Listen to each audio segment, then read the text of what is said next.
દયારામભાઈ અને વિષ્ણુનાથ ગઢવી સાહેબ આવા બંને જણા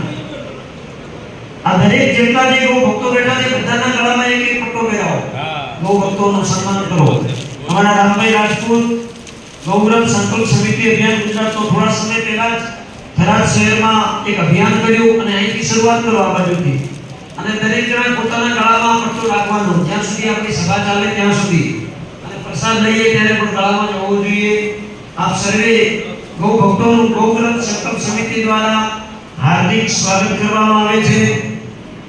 જય ગૌ માતા જય ગોપાલ અહીંયા કિશોરભાઈ શાસ્ત્રીજી મહારાજ વિરાજમાન છે તો પ્રથમ એમને હું શ્રીમાન રામભાઈ રાજપૂત થરાદમાં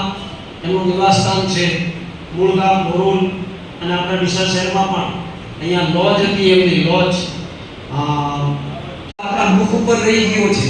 પણ અંદર કોઈને ક્યાંય લાગતો નથી મને નથી લાગતો મારામાં નથી લાગતો એટલે આ